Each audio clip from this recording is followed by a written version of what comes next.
Bienvenidos a un capítulo más de Roberto Alejos Podcast. Hoy sí no se vale si no le ponen mucha atención al tema de hoy. Ya saben que mi pasión es la política, pero hoy vamos a mezclar un tema político porque vamos a hablar, por supuesto, de una iniciativa de ley, una ley que ahí no hay modo que camine, las consecuencias de que el Congreso esté paralizado, a quienes afecta, pero como siempre no se vale que no aprendamos de estas entrevistas, de estas charlas, ¿verdad? De estas tacitas de café, y especialmente el día de hoy, porque hoy realmente estamos hablando con dos amigos con quienes hemos tenido 100 batallas. Uno dice 1000 batallas, tampoco llegamos a tanto de 1000 batallas, ¿verdad? Pero hoy estamos hablando de personas con discapacidad. Y vamos a hablar más en concreto del tema, sobre todo vamos a aprender de eso, pero quiero darle la bienvenida, muchas gracias por venir, por aceptar la charla, tomarnos una tacita de café. Si usted no se ha suscrito, no se vale que no lo haga, no se vale que no presione la campanita, ¿verdad? Para que le avise cada vez que subimos un capítulo. Pero miren, el día de hoy tenemos aquí a un viejo amigo, Sebastián Toledo. Bienvenido, Sebastián. ¿Qué tal? ¿Verdad? Sebastián es de la Asociación Nacional de Ciegos. Ya vamos a platicar del tema, de prácticamente ese tema. Tenemos años, ha estado en CONADI, un montón de instituciones, tanto públicas como privadas, siempre en esta lucha por los derechos humanos en términos generales, ¿verdad? Uh-huh. Y pues hoy estamos, una vez más, solo que hoy vamos a aprovechar para hacerlo didáctico. Y nos acompaña un catedrático universitario, el caso de Ronald. A tomar mi traguito de café, así el pocillo ladito. Todavía no digo qué café tomo, esa es la gran incógnita, ¿verdad? Bueno, Rolando, gracias. Ronald Solís, ¿verdad? Ronald Solís, perdón. Catedrático universitario, pero además Ronald ha sido, la mejor forma de presentarlo es un verdadero activista en materia de derechos de personas con discapacidad, ¿verdad? Un sobreviviente de polio, vamos a platicar de qué significa un sobreviviente de polio. En los años 60 ese era el tema, ¿verdad? Entre las 1000 batallas que hemos dado juntos, o las 100 batallas, la lucha por erradicar la polio del mundo que tuvimos en los clubes rotarios, eso me hizo a mí rotario, en fin, y que tuvimos tanta colaboración, tanta ayuda en conjunto, ¿verdad? ¿Qué tal? Gracias. Pues muchas gracias, estimado Roberto, por este espacio para hablar del tema que a nosotros nos apasiona tanto. Nos apasionan otros temas, pero los relacionados con nuestros derechos, pues definitivamente nos hacen que incrementar nuestros esfuerzos como personas en lo individual, como organizaciones, y también hacer mención que hay temas en los que en estas 100 batallas que tú dices, pues hay dos que no olvido. La promoción de la ley de lengua de señas, allá por el 2011, 2012, cuando te quebraste. Ajá. Sí, cuando ahí sí pusimos rampas en el Congreso. Ah, ¿no? Sí, hasta que ha lo sido la vimos única vez, propia. pese a que hubo otro diputado, años más tarde, en el 2017, dijo que las personas con discapacidad solo éramos un gasto para el país. Sí. Otro tema que me trae a la mente contigo es precisamente la ratificación de la Convención sobre los Derechos de las Personas con Discapacidad, tema que se asumió de urgencia nacional. Pues gracias por la oportunidad. No, hombre, no, a ustedes gracias por venir. La verdad que hemos tratado de involucrarnos en estos temas, ¿verdad? Reformas a otra ley, vamos a platicar el tema de gente de talla pequeña o gente pequeña, como le llamamos, que los logramos meter a CONADI. No estaban en la ley de CONADI, también eso lo pasamos en aquella oportunidad por urgencia nacional. Hay bonitos recuerdos, ¿verdad? Ah, qué bueno. Un saludo ahí cuando estábamos, ¿verdad? Trabajando con lo que ahora es Fundal, por ejemplo, que también empezaba. Claro. Estuve la experiencia de estar con el Patojo ahí, bonitos recuerdos, ¿verdad? Pero hace falta mucho por hacer. Y siempre, pues estamos hablando, digamos, frente a un grupo, un grupo de articulación de la sociedad civil. Y es que en este tema, ¿verdad? De así lo podemos llamar. Así es, Roberto. Es un grupo que viene trabajando, digamos, recogiendo las iniciativas de las propias organizaciones de personas con discapacidad desde hace más o menos un año. Desde más o menos el año 2015, 2014, ya se vislumbraba la necesidad de que la ley de discapacidad que se aprobó en el año 96, que estamos casi a cumplir 30 años, fuera modificada. Desde entonces para acá han habido diferentes esfuerzos por diferentes grupos, con diferentes miradas. Yo diría que en términos generales se percibía la necesidad que hubiera una ley general para no estar sacando leyes casuísticas que resolvieran el tema. Se recogieron las iniciativas que se habían trabajado el año pasado, se logró plantear una propuesta que tiene muchas virtudes, fundamentalmente que es construida por personas y por organizaciones de personas con discapacidad. Quisiera usar una frase muy popular guatemalteca, ¿verdad? Que sabemos de qué pata cojeamos y por eso sabemos cómo diseñar el zapato, ¿verdad? Entonces, en función de eso, una ley que venga desde las organizaciones, desde las necesidades, pues tiene una característica loable, ¿verdad? El grupo articulador lo que ha hecho es justamente abrir los espacios de diálogo, de discusión, en aquellas cosas que creemos que políticamente debían de plantearse para que la ley se aprobara, ¿verdad? ¿Y quién más que quien lo sufre en carne propia? Y digamos, muchos de los refranes populares la gente no sabe de dónde viene, ¿va, Sebastián?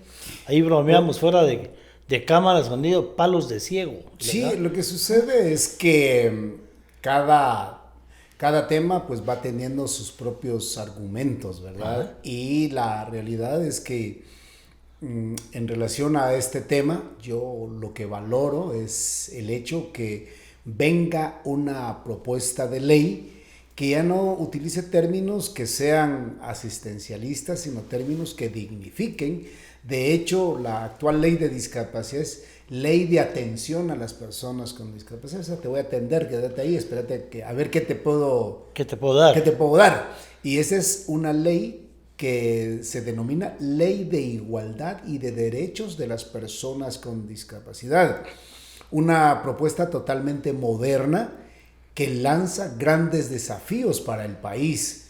Y aquí también tenemos que indicar algo, que con esto estamos recuperando terreno porque Guatemala es de los pocos estados del mundo que no ha logrado armonizar su marco legal con los lineamientos de la Convención sobre los Derechos de las Personas con Discapacidad.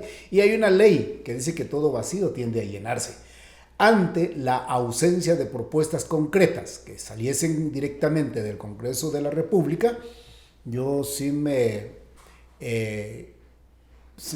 da satisfacción indicar que se reúnen los líderes de las organizaciones de personas con discapacidad, los activistas de derechos de personas con discapacidad, se sientan y dicen, hagamos una propuesta que venga de nosotros, que responda a nuestras demandas, que incluya en la agenda pública las necesidades reales de una persona con discapacidad. Y eso es lo que hemos estado impulsando en estos meses y pues hemos impulsado también a través de otras compañeras acciones muy importantes, por ejemplo la campaña de Yo Me Sumo. Ajá. Y ahí esa campaña de Yo Me Sumo captamos el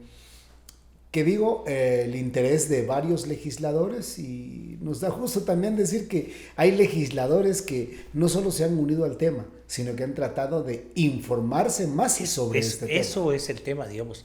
Y a mí me gusta mucho lo que hablábamos ahí, digamos, de que qué pretende la ley. Decíamos, bueno, hacer ajustes razonables, ¿verdad? Y introducir acciones afirmativas. ¿verdad? Eso ya, desde el momento que lo vemos de esa manera, queremos hacer a toda la legislación que existe ajustes razonables, ¿verdad? Y meter ahí acciones afirmativas, pues ya lo plantea de otra manera. Pero aprovechando aquí a nuestro catedrático universitario, yo quisiera un poquito de cátedra. Porque digamos, uno, seamos muy honestos, uno no sabe cómo tratar mucho a la gente, ¿verdad? Yo les decía allá afuera, bueno, La asociación se llama la Asociación de Gente Pequeña. Y ustedes me decían, ¿cómo es? Gente de talla pequeña. De talla pequeña, ¿verdad? Y la Chorchi, una gran amiga, le mandamos saludos, decía, vos decime nana, ¿verdad? Y contábamos ese tema, digamos, ¿cómo referirnos? Ha ido cambiando, ¿verdad? Ha ido cambiando y también, digamos, antes, es que, digamos, cómo los nombres que se le daban a las personas, originalmente, ¿qué? Lisiados. Lisiados. Es que, a ver, hay que entender el marco histórico, por ejemplo, en el cual esto ha caminado. Lo que uno logra entender desde mitad del siglo pasado a la fecha es que lo que emerge es el sujeto con derechos, no la persona con una deficiencia. Producto de la Segunda Guerra Mundial, donde quedaron un número realmente importante de personas, sobre todo hombres jóvenes, con discapacidad física, ¿verdad? Por los enfrentamientos, ¿verdad? Etcétera, etcétera. Entonces se les dio el nombre de lisiados. Sí. Y lisiados venía asociado al lisiure, a la lesión. Entonces lo que se decía era que la persona estaba lisiada, no que tenía una lesión, ¿verdad? Entonces se hablaba de la condición de la persona y no de la situación. Después, de alguna manera, fueron cambiando el concepto. Digamos, el primer concepto, estamos hablando finalizando la Segunda Guerra Mundial. A principios de la segunda parte del siglo pasado, entonces empezaron a usarse conceptos como, por ejemplo, minusválido. Pero ahí tiene una connotación peyorativa muy clara, el de menos valor, ¿verdad? Y que eso fue de manera significativa sostenido por muchos años. Incluso la misma Organización Mundial de la Salud, cuando hace la primera estructura conceptual sobre el tema de discapacidad, sigue refiriendo la minusvalía. Deficiencia, discapacidad y minusvalía. Entonces la minusvalía estaba asociada a un ser humano que tiene menos valor que otro. Posteriormente, entonces, ya se habló de la discapacidad, pero se decía persona discapacitada. Y lo que se estaba diciendo es que la persona en su conjunto era discapacitada. Y no que había una característica dentro de su condición física, su condición sensorial, etcétera, etcétera, que tenía una característica particular de una deficiencia. Cuando se cayó en cuenta que lo que se estaba haciendo era un absoluto del ser humano en función de alguien, digamos, de una característica particular, entonces, por supuesto que esas son reflexiones filosóficas y ontológicas que lo que plantearon es decir, bueno, esta persona tiene una deficiencia, pero esa persona no la define la deficiencia. Si a la deficiencia, por ejemplo, a Helen Keller le hubiera definido su deficiencia, no tuviéramos el aporte que tenemos el día de hoy. Si a Van Gogh le hubiera definido su propia deficiencia por su trastorno, no hubiéramos tenido los aportes que tuvimos. O a Mozart, o aquí en Guatemala, por ejemplo, personajes como José Rolando de León, etcétera, etcétera. Entonces, lo que se reflexionaba de manera significativa era privilegiar la condición humana como una condición de dignidad. Y a esa condición de dignidad se le asocia una característica. Entonces hay hombres altos, hay hombres bajos, hay mujeres bonitas y hay otras más bonitas. Hay personas que tenemos una discapacidad. Entonces se le puso una persona con discapacidad física, auditiva, visual. Con discapacidad. Con discapacidad. Pero también se usó lo de con capacidades diferentes. Eso es re mal hecho. Eso vino después. Digamos, yo tengo capacidades diferentes. Todavía no sé cuáles son, pues digamos, mi facilidad de la casaca, de hablar y todo, es una capacidad totalmente diferente y no tiene absolutamente nada que ver con el tema. Y eso tiene algo de misticismo y tiene algo de eufemismo, porque por ejemplo las personas con discapacidad visual se les planteaba que podían pasar la mano sobre una revista y averiguar qué colores tenía la revista. Sí. Entonces es una capacidad especial, es cosa que no ocurre. Pero, por ejemplo, recuerdo que cuando era estudiante universitario, habían algunos compañeros que usaban bus y se subían al bus y sabían dónde tocar el timbre y bajarse. Y entonces es una capacidad especial, no. Eso en psicología se llama compensación. Te ubicas y te orientas de una manera diferente. Eso no es una capacidad especial. También se habla de personas con retos. Ese es ahora que está hablando, digamos. Con retos especiales, pero lo que pasa es que el reto especial termina a vencer la barrera que la sociedad impone. Por ejemplo, un reto especial puede ser que una persona usuaria de silla de ruedas tenga que subir en gradas sin necesidad de apoyo, que hay técnicas para hacerlo. Terriblemente, es casi un malabarismo y un acto de acrobacia, pero se puede hacer. Pero lo que se está poniendo de delante es la posibilidad del ser humano de enfrentar una barrera y derribarla. Pero entonces derribemos la barrera y no le pongamos nombres eufemísticos a realidades diferentes. ¿El nombre correcto entonces es? Persona con discapacidad. Persona con discapacidad, ¿verdad? Nada, el tema, pero antes se usó también deficiencias. Deficiencias. Bueno, lo que pasa es que la deficiencia, en este caso, Roberto, existe. Yo, por ejemplo, tengo una deficiencia, ¿verdad? Tengo movilidad reducidas por producto de las escuelas de polio. Pero eso no me hace a mí una persona con discapacidad. Me hace una persona con discapacidad cuando, por ejemplo, tengo que ir a un edificio público y no hay rampas, no hay ascensores. Me hace una persona con discapacidad, por ejemplo, cuando utilizo el automóvil y no hay parqueos accesibles y no están cerca de de los accesos. Me llamaba la atención, por ejemplo, sin decir nombre, un restaurante muy famoso, Camino a la Antigua, que tiene una vista hermosa y tiene 20 parqueos enfrente.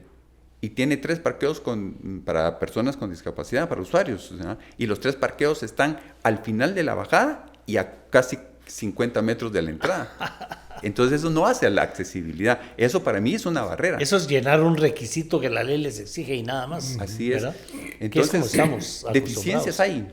Pero decir que en el caso de Sebastián no ve, y a veces lo que no le conviene, pero no ve.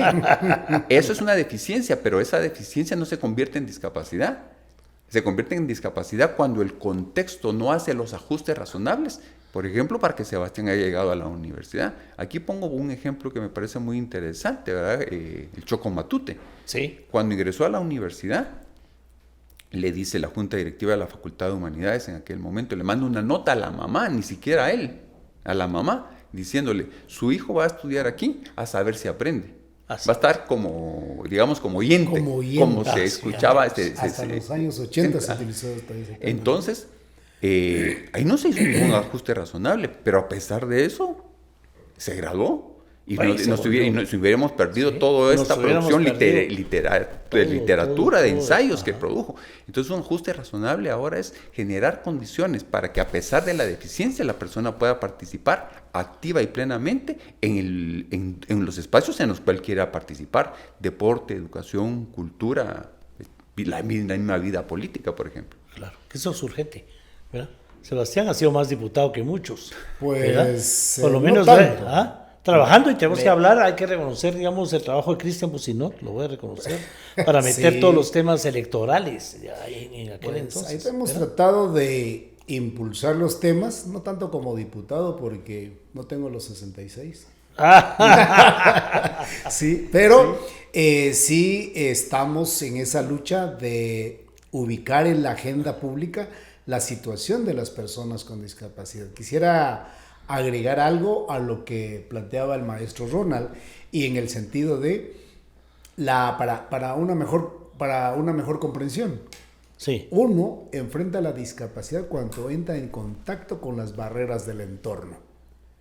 A mí, la ley de discapacidad de Guatemala dice que puedo entrar todas las veces que quiera a la biblioteca pública, pero ¿y a qué? ¿Verdad? ¿A qué si no hay material accesible? Y eso pues es todo lo que hay que legislar, y la realidad es que sí hemos estado en esas grandes luchas con mi estimado compañero Ronald y con otros más, y por supuesto creo que hemos logrado algunos mínimos avances. Nosotros los valoramos, pero sabemos que no son los suficientes como para asumir todos los desafíos que este país tiene para realmente cumplir con el respeto de los derechos de las personas con discapacidad, que por cierto somos una cantidad muy importante. ¿Cuántos se hacen? Hablemos. Bueno, hoy hablaba, por ejemplo, hoy que estamos grabando se conmemora el Día del Lenguaje de Señas. Así es. Y yo buscando datos, porque estuvimos muy involucrados en su primer intento por aprobarla, y de ahí quedaron unas bases y todo, que estamos hablando de, solo en Guatemala, más de 200,000 personas. Estamos hablando, según la OMS, estamos hablando del 1% de la población con discapacidad auditiva.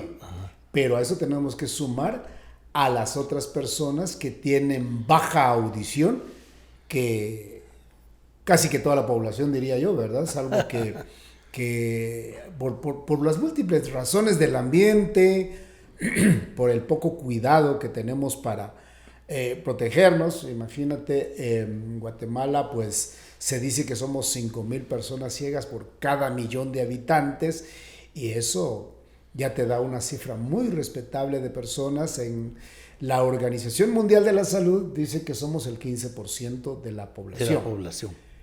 El INE y el CONADI realizaron una encuesta en el 2016 y se repite el ejercicio en el marco del censo 2018 y se logra establecer que existe el 10.38%. Para mí ahí hay un subregistro. Sí. Pero nosotros como parte de la orientación que damos, sí, siempre indicamos que somos 2 millones de seres humanos que enfrentamos desventajas en este país por la falta de políticas y de legislaciones incluyentes. Ya. Y es que digamos que lo que ha pasado, y no es este el único tema, es que se van haciendo en buen chapín, ¿verdad?, chapuces. Pasemos la ley de lenguaje de señas. Ahora pasemos una ley para hacerle, para crear el CONADI originalmente. También, digamos, un tema que se trabajó con la diputada Ninel Montenegro. Estoy recordando a la gente que ha sido aliada, ¿verdad? Pero después hay que hacerle cambios a la ley de CONADI. Pasemos la ley para incluir a las personas de talla pequeña, y así, y no hemos hecho lo que ahora se está tratando de hacer, y ese es el motivo de hacer algo integral que incluya todo, ¿verdad? Que incluya todo en un solo tema, inclusive reformas para mejorar el CONADI. No se está tratando de que desaparezca el CONADI, sino que sea más funcional, ¿verdad? O de alguna manera. Pero miren, antes de pasar al tema de la ley, que para variar hay dos leyes, y vamos a ver por qué es que hay dos iniciativas de ley en el Congreso, cuál es la que nos interesa apoyar y por qué. Digamos, yo quiero pedirles que sigamos en esta parte didáctica breve, digamos, cuando hablamos ahorita de las personas que no oyen, ¿sí? Porque hace poco, digamos, el tema de sordomudos, aprovechando el tema de que hoy es el día del lenguaje de señas, y alguien me decía por ahí, ya no existe la palabra mudos, no hay que usarla para nada. Comité pro ciegos, que también la palabra pro la criticábamos, ¿verdad? Ciegos y sordomudos de Guatemala, ahora solo es ciegos y sordos, porque ya no existe ni se debe usar. Y parte de lo que me llama la atención es porque la palabra mudo la hemos usado también como algo prioritario. Algo que se vuelve peyorativo por la connotación que tiene la palabra, que aquí la mudez es similar a ¿qué? A tonto. Sí. Sí, entonces eso es lo que lesiona la dignidad de las personas, ¿verdad? Sí. Porque en otros países se puede aplicar el término mudez sin mayor problema, pero en Guatemala es de una connotación bien horrible, ¿verdad? Claro, porque alguien con un poquito lento que sería, no seas mudo, ¿verdad? Y ese tema. Entonces, digamos, aquí para la afición, dirían los deportistas, vamos a dedicarnos un poco al deporte ahora, ¿verdad? ¿Cómo expresarnos de las diferentes discapacidades? Es que, a ver, manteniendo la lógica de que primero va el ser humano, ajá, una lógica, digamos, bajo un principio ontológico, es una persona que tiene una característica. Entonces, una persona con discapacidad física, una persona con discapacidad auditiva, ¿verdad? El tema del sordomudo, digamos, ya Sebastián lo matizó bastante bien, pero adicionalmente hay que tener en cuenta que no todas las personas sordas están impedidas de hablar, es decir, pueden hablar de alguna manera, ¿verdad? Ajá. Es decir, hay ejercicios. Y eso tiene que ver de alguna manera con, digamos, con una disputa interna que hubo en el mundo de los sordos alrededor de la el lenguaje oral o el lenguaje de señas. Pues en esa lucha también se dio cuenta que el usar lenguaje de señas es útil porque, digamos, genera condiciones... Es una forma de hablar. Pero también muchos que tienen un aparato fonador que no está totalmente dañado y que pueden articularlo, entonces pueden hablar. Entonces uno encuentra que hay personas que usan lenguaje de señas, pero que también hablan. Entonces, bajo esa lógica de quitar lo peyorativo y tratarlos, digamos, de la manera más pertinente, que se le quitó, en el caso de Guatemala, persona sordomuda. La final muda, queda solo una persona, digamos, es con discapacidad auditiva. También hay que tener claro que en el mundo de las personas con discapacidad auditiva, ellos reivindican también en muchas ocasiones la condición de la sordera. Entonces, muchos se prefieren llamar personas sordas. Y ahí hay toda una explicación política, hay una explicación importante, histórica, ¿verdad? Porque, por ejemplo, ¿quién pensaría que hablar sobre una discapacidad significaría una posibilidad, una buena posibilidad? En algún tiempo, por ejemplo, los sordos que se escribían el sordo con S minúscula o con S mayúscula, la S mayúscula estaba referido al tema de la cultura del sordo. Y cuando se preguntaban qué era la cultura del sordo fíjate qué interesante definición, una intensa experiencia de comunicación visual. No hablan experiencia de comunicación visual, no hablan de la deficiencia, hablan de la experiencia intensa de comunicarte de una manera diferente. A ver, Ronald, dame una manita. Una persona que no escucha, ¿se le puede llamar sordo sin problema? Digamos, para el mundo de los sordos eso no es problema. No es problema. ¿Alguien que no ve? Ahí sí, porque lo que pasa es que lo que se utilizaba era el término invidente. Invidente. Pero además usan otros ciegos peyorativos, diminutivos, el cieguito. Sí, eso es muy chapín, ¿verdad? El enfermito. Entonces... Eso es terrible. Para cualquier tema dice, es que está enfermito. Hay una carga emocional fuerte, porque cuando le pones el diminutivo, estás minusvaluando a la persona. Claro, en todo, ¿verdad? Entonces, alguien que no ve, ciego. Pues para mí es una persona con discapacidad visual. En el medio nuestro, persona con ceguera se dice ahora, pero persona ciega también, ¿verdad? Sí. Porque lo que sucede es que aquí también hay que agregar algo. ¿Quién es el vidente? ¿No? Aquí en Guatemala, vidente le decimos al que adivina el futuro. Sí, pues, a lo que hablabas, vamos. Sí, el que adivina el futuro. Lee las cartas. Las cartas, pero como nosotros tenemos,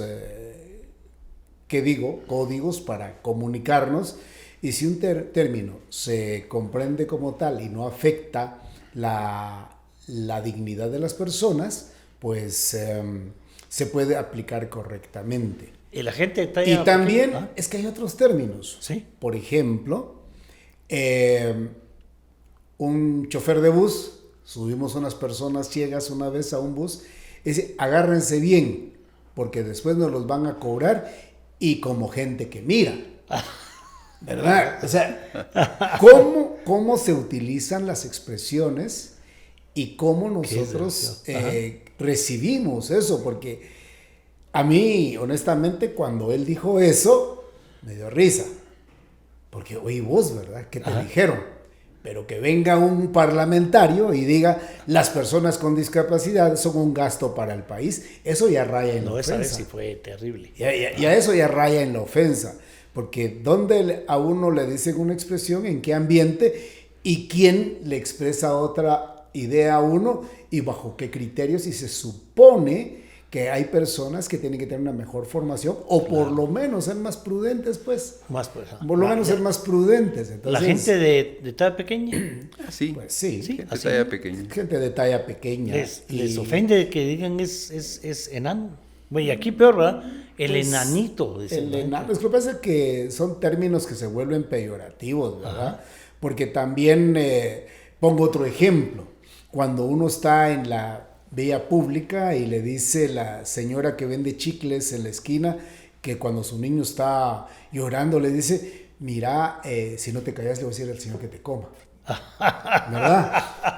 Pero si eso se lo decía un funcionario público, como que ya no, ¿verdad? Ajá. Entonces son cosas también de dónde vengan las expresiones y bajo qué criterios se expresan también o bajo qué condiciones. Yo considero ser una persona madura en ese sentido, considero haber desarrollado una caparazón, pero sigo siendo ser humano. Y también hay ideas que se expresan, por ejemplo, lo voy a decirle de esta manera, ¿verdad? Cuando un presidente de la República tomó posición, dijo, hasta las personas con discapacidad van a contar en mi gobierno. Ese hasta. No sé qué nos quiso decir, ¿verdad? Pero la realidad es que el término no fue nada bien recibido, ¿verdad? Yo no sé si me he explicado bien en el tema de Anestil Gotas, un producto que es fácil de encontrar en las farmacias. Anestil Gotas detiene el dolor de muelas, el dolor de oídos, dos de los dolores más grandes, más fuertes, a pesar de la sencillez que pareciera que son. Esto es para detenerlo definitivamente o mientras logramos ir al médico si la cosa es grave. Anestil Gotas, fácil de encontrar en sus farmacias. Bueno, las personas que nos siguen en estos programas me gritan en la calle, para hacer el amor con tranquilidad y responsabilidad, ¿verdad, Lick? Sí, les digo yo, Masculán, un preservativo alemán de mucho prestigio, nuevo en el mercado, fácil de encontrarlo en sus tiendas de conveniencia y en sus farmacias. Y a mí me gustaría agregar algo, digamos que es, en términos de comunicación, y Sebastián y ustedes tendrán muchos más elementos para precisar esto. Una cosa es lo que se diga y la otra es quién lo comunica, ¿verdad? Uh-huh. En términos políticos, Roberto nos ha tocado cosas, diría yo, interesantes. Voy a plantear tres o cuatro cosas sin decir el funcionario. Cuando un presidente se le habló primeramente sobre el tema de discapacidad y estaba introduciendo un nuevo sistema de transporte público, se le pidió hablar con él para que conociera qué era lo que estaba pasando desde el tema, y nos manda al médico. Nos manda un médico para interlocutar con nosotros, como si fuera un problema de salud. Claro.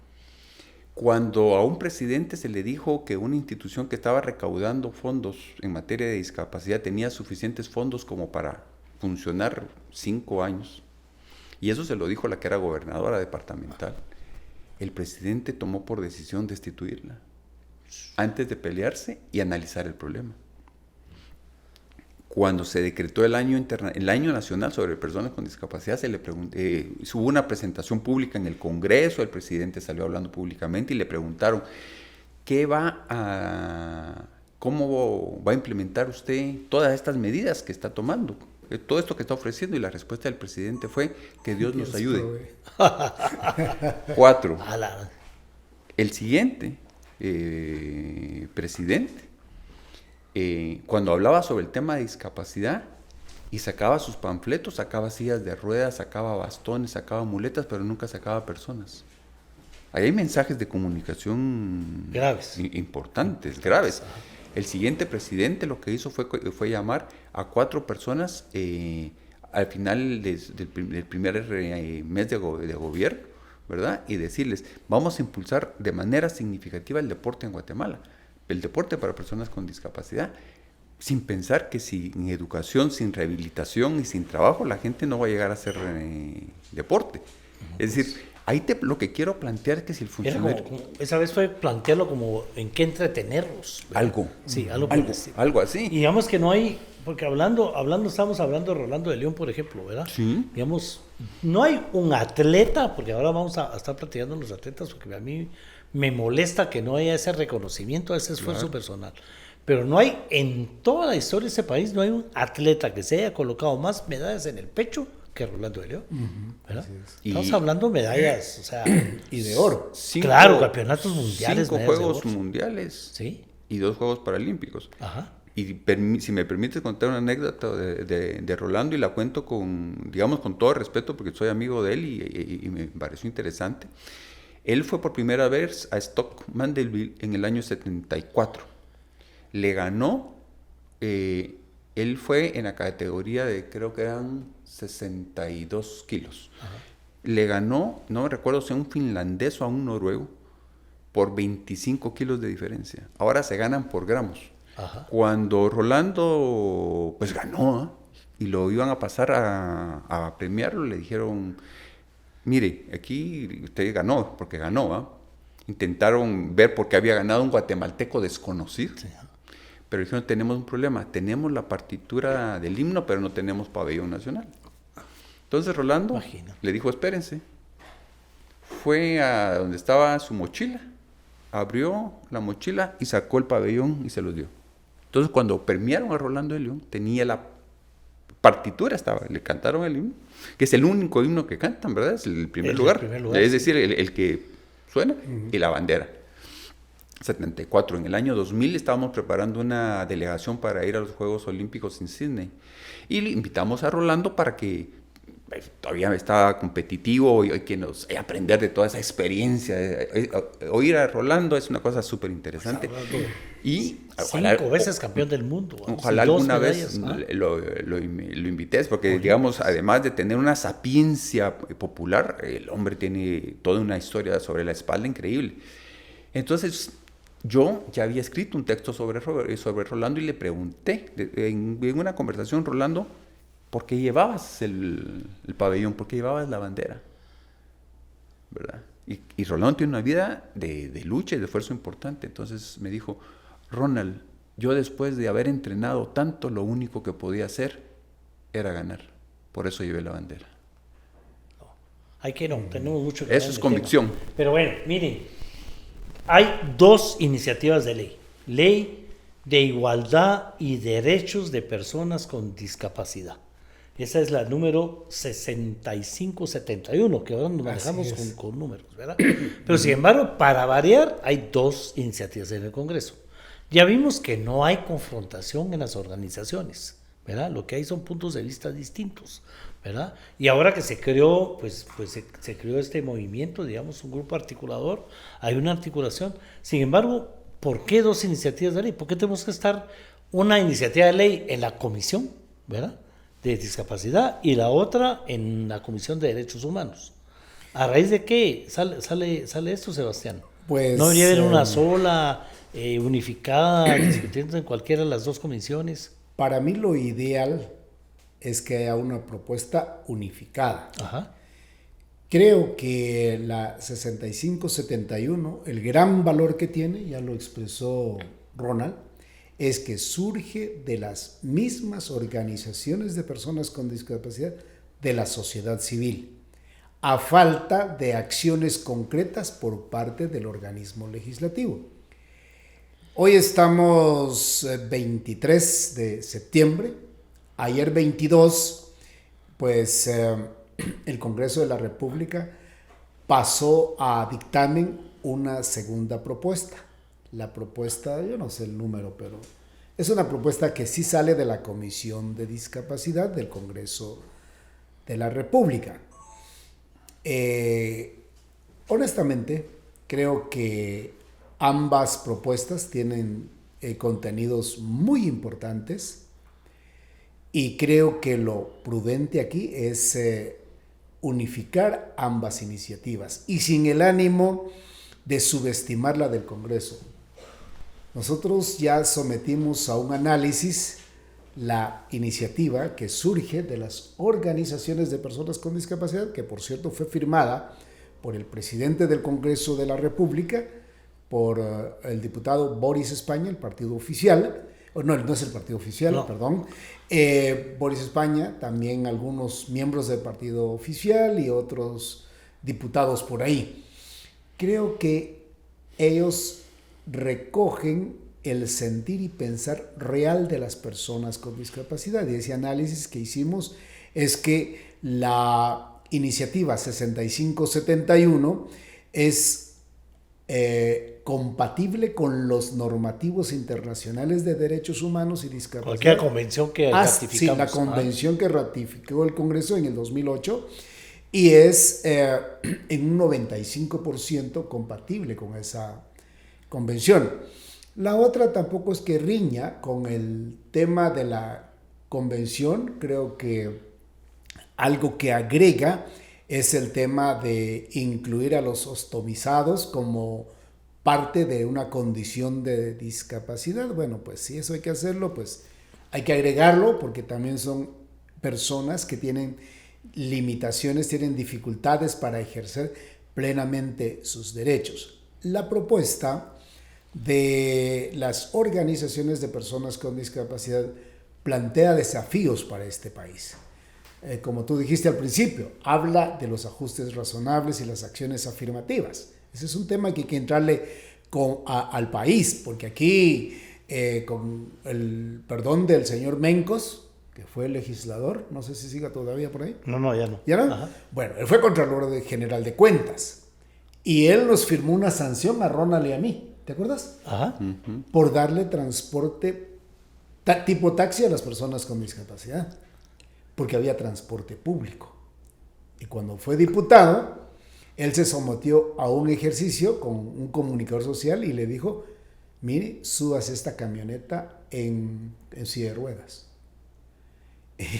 Y la realidad es que él dijo, y no hay ley para componer esto. No, usted nos sancionó por generar condiciones menos complicadas para las personas con discapacidad. Un taxista por lo menos puede ayudar a una persona con discapacidad a subir su vehículo. A subirse al vehículo. A subirse al vehículo. Tal vez Ronald pues, nos puede ampliar más sobre este tema de los ajustes razonables y las acciones afirmativas, pero lo que sí quiero decir es que esta propuesta de las organizaciones sí presenta desafíos muy fuertes para el país. Por ejemplo, habla de un sistema nacional de organizaciones de personas con discapacidad con un enfoque territorial.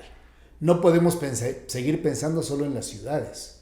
Tenemos que pensar en los pueblos más alejados de las ciudades y ver que esas personas también tengan voz dentro del consejo, dentro de la comisión de discapacidad, y también que la dirección política de una comisión de discapacidad debe estar a cargo de personas con discapacidad. Claro. Tenemos un sistema de consejos de participación de forma, diría yo, bipartita, porque incluye a entidades de Estado y a organizaciones de la sociedad civil.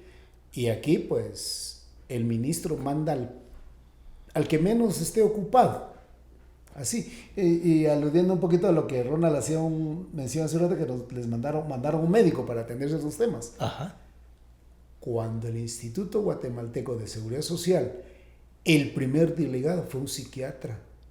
¿Qué mensaje nos pasaron con eso? Y recuerdo que fue una de las principales protestas de Ronald, ¿no? Pero la realidad es que aquí estamos dándole a las personas con discapacidad la real autoridad sobre los asuntos. Para resolver sus propios problemas. Para resolver eso. Los problemas de los indígenas los resuelven las poblaciones indígenas. Los problemas de las mujeres, las personas con discapacidad. Tenemos que ser las personas con discapacidad y los demás que hagan su chance donde les corresponde. Muy bien. Ronald, 2 iniciativas de ley. Una en la Comisión de Discapacidad y la otra en la Comisión de Derechos Humanos. Yo entiendo que Álvaro Arzú preside la Comisión de Derechos Humanos, ¿verdad? Derechos Humanos, no, ¿sí? La preside José Galindo. José Galindo, ¿verdad? De Valor, creo yo. De Valor. De Valor. Y la Comisión de Discapacidad está a manos de Vamos. Estamos hablando de una gran oportunidad, estamos hablando de dos organizaciones conservadoras de derecha que se ponen más de acuerdo que quienes estaban trabajando del lado del gobierno, que no terminan de ponerse de acuerdo, para convencerlos de hacer un dictamen unificado entre las 2 comisiones y sacar una sola. Y aquí la idea del podcast es dejar claro qué va a pasar con CONADI. ¿Qué es CONADI? Breve. Tú que estuviste ahí, Sebastián. CONADI, ¿qué es? El Consejo Nacional para la Atención de las Personas con Discapacidad, partiendo del nombre que es para las personas con discapacidad, debería decir de personas con discapacidad. Es un ente que se le define como asesor, impulsor y coordinador de las políticas públicas en discapacidad. ¿De quién depende? ¿Quién lo nombra? No, este consejo, hoy sucedió algo muy interesante, pero realmente el consejo se integra por representantes de la sociedad civil electos por las organizaciones de personas con discapacidad y 7 entidades de Estado. Ahora son 6. 6 entidades de Estado y tienen para permanecer en sus cargos 2 años. El asunto aquí es que las personas con discapacidad no tienen la real autoridad sobre los asuntos que les conciernen. Claro. Y bueno, yo estoy fuera del CONADI y no me da pena decir lo que voy a decir. Muchos de los delegados del sector público pues llegan muchas veces por cobrar una dieta. Y hasta ahí. Realmente, ¿qué compromisos asumen? Y entonces con esta iniciativa de ley se trata de fortalecer el CONADI, no cambiarlo. Se trata de fortalecer a una Comisión Nacional de Discapacidad. Ajá. Y aquí, pues, Ronald lo dijo en su momento, vamos a tener que ver cómo hacemos una postuladora. Ajá. Porque resulta que se lanza a las organizaciones de personas con discapacidad el desafío de postular a 3 candidatos para directores del CONADI. Y el presidente de la República debe elegir a uno de los 3 candidatos. Muchos dicen, va a elegir a su amigo. Pues yo no sé si las organizaciones lo vayan a permitir, porque ponen como ejemplo el tema de los gobernadores, por ejemplo. Pero yo no sé si las organizaciones lo van a permitir, pero a mí me da la impresión que es un buen filtro y que realmente tenga un apoyo desde la presidencia de la República. Claro, o sea, y que... Pues digamos que el CONADI puede ser funcional. Sí, realmente puede ser funcional, pues quienes representan a las organizaciones son de verdad representativas. Si se hace una especie de comisión de postulación para que lleguen 3 que llenen los requisitos, el presidente escoja uno de ellos y que quienes nombren de las 6 entidades del Estado no lleguen solo a cobrar sus dietas. Es que en esta nueva conformación ya la representación de los, digamos, de las instituciones del Estado cambia.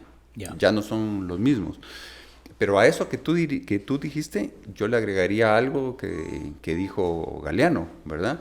Ojalá que rasque donde pica. Porque el tema es que, digamos, por decirte algo, en algunas ocasiones se pensaba que apoyar a las personas con discapacidad era apoyar un campeonato de fútbol. Claro. O regalar silla de ruedas.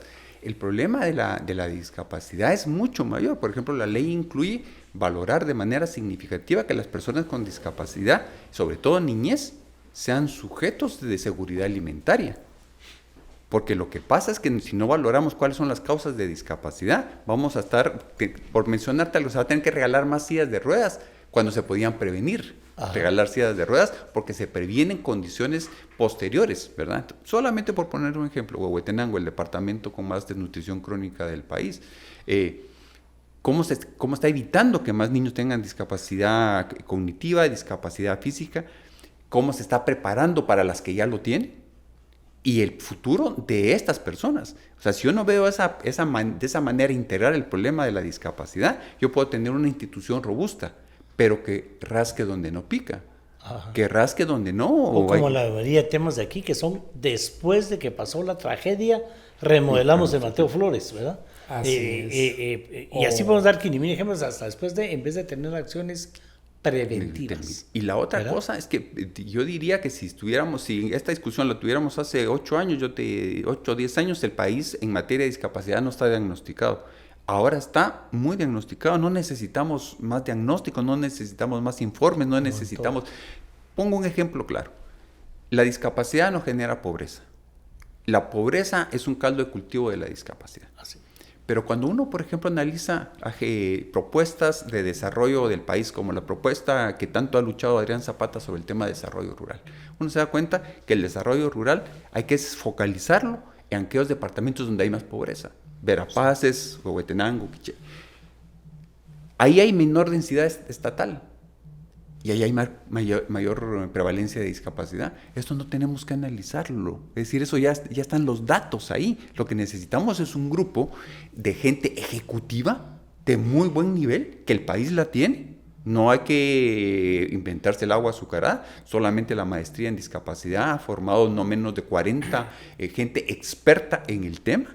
O sea, que ¿quién lo haga? ¿Quién lo haga? Hay. Diagnósticos hay de sobra. Diagnósticos estudios hay de sobra. Profesionales hay de sobra. Experiencias institucionales como la que tú mencionaste, Fundal, Ajá. el Comité Pro Ciegos, organizaciones a nivel local, ¿verdad? Como por ejemplo lo que se está haciendo en Chiquimula, lo que se está haciendo en Sololá. Es decir, capacidad para enfrentar el problema y este desafío tan grande, la hay. Lo que se necesita es la voluntad de hacerlo. Claro. Y a mí lo que me preocupa y discrepo un poco, digamos, con algunas posiciones es armonicemos las dos propuestas que hay, la de la Comisión de Discapacidad y esta que presentamos. ¿Cuánto tiempo más va a llevar esto?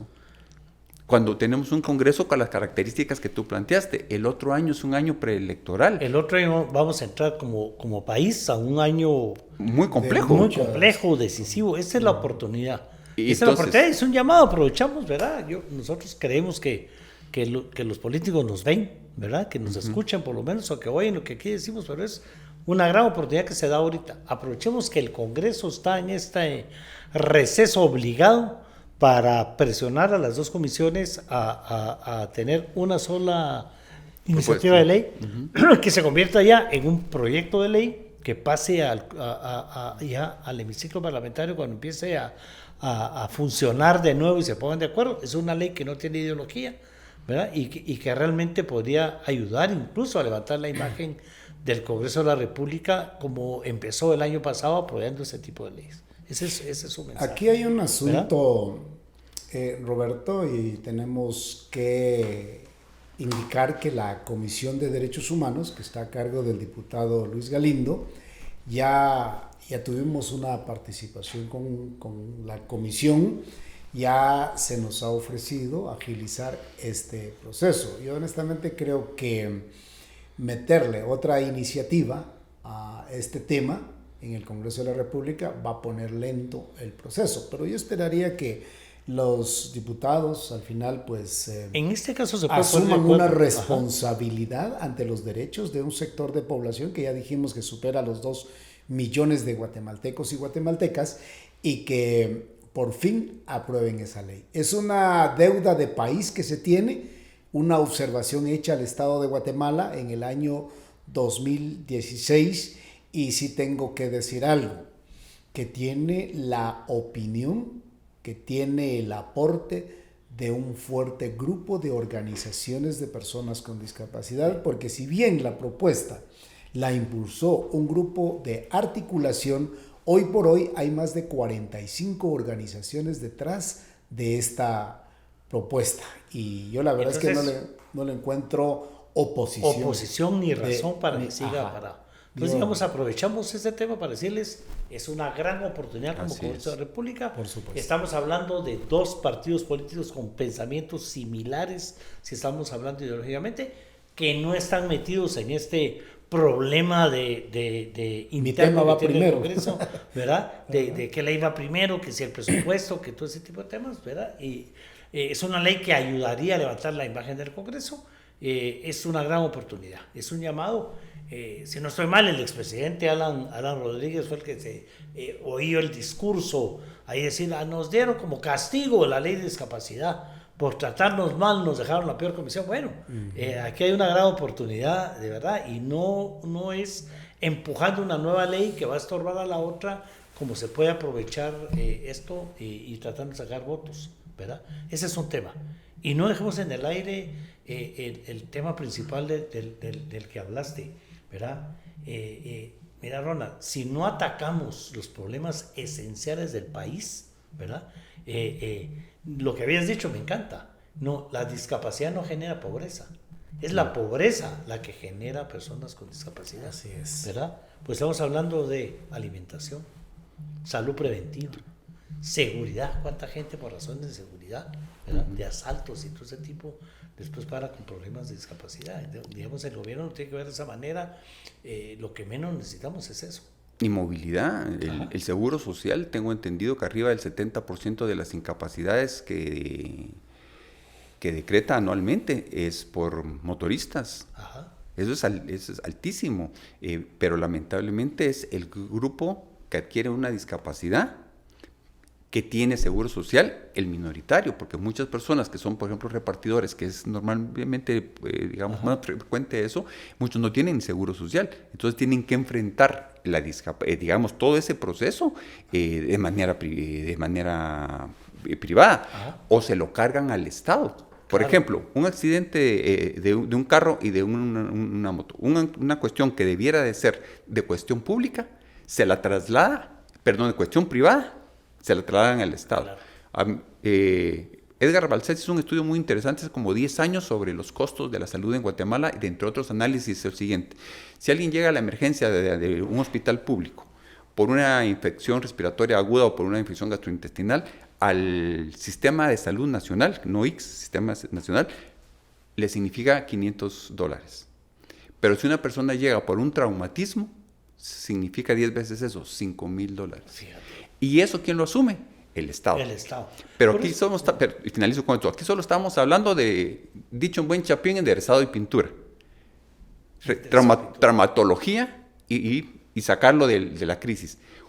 Muchos no llegan ni a rehabilitación. Más todas las barreras que estamos... Todas las barreras. Tratando de evitar con impulsar esta iniciativa de ley. Claro, entonces, por ejemplo, se debería de legislar, por ejemplo, todo el tema de las motos, porque se genera una gran condición de discapacidad, el tema de la desnutrición crónica. Guatemala, por ejemplo, al igual que muchos países muy violentos en Guatemala, fíjate que por cada homicidio con arma de fuego, quedan 5 personas con discapacidad, 3 personas con discapacidad transitoria y 2 personas con discapacidad definitiva. ¿Qué significa eso? Que si tampoco no legislamos eso, ¿qué hacemos con todo este problema? Y seguimos cargando al Estado de los costos que tiene la discapacidad. Y en algunas partes, pero en otras las familias, por ejemplo, el sistema educativo. No pasamos de 30,000 niños y niñas y jóvenes en el sistema educativo, pero estamos hablando de que son casi más de 500,000 que no son absorbidos por el sistema educativo. Claro. Esos índices son tan bajos como los países más pobres del África o de Asia. ¿Cómo podemos pensar en un desarrollo incluyente y un desarrollo para el país cuando, por ejemplo, ¿por qué no se cumple la meta de la cobertura universal en educación en este país? Eso lo dijo el ICEFI hace 4 o 5 años. Uno, por el tema de la migración, el 10% de los niños no llega a las escuelas, y el otro 10% ni es con discapacidad. Estamos creciendo a un... Otro reto ahí para nuestro ministro de Finanzas, que viene del ICEFI, que sacó esas estadísticas.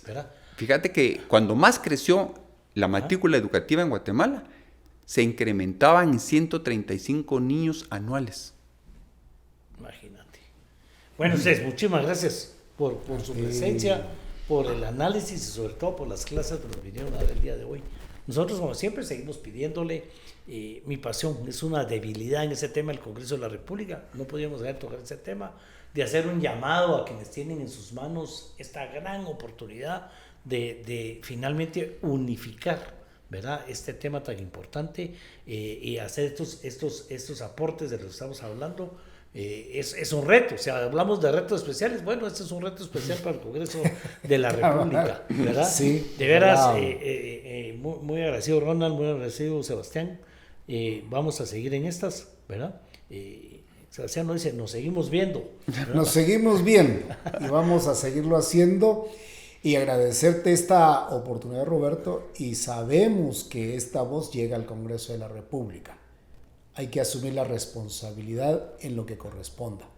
Hay varios diputados que nos han manifestado su apoyo. Ojalá que sí logremos los 107 votos. Sí los vamos a lograr, estamos seguros, pero que se agilice esa agenda. Muy bien. Muchas gracias, Roberto, por la invitación y a tu equipo de trabajo. ¿Verdad? Y como, ¿verdad? Hay que predicar y convertirse. Estamos hablando de unirse, de no atacar, de ver qué somos por el país. Bueno, de todos modos, si alguien se sintió ofendido, aquí está la tacita de café. Invitados, una tacita de café, todo lo arregla, todo lo resuelve, ¿verdad?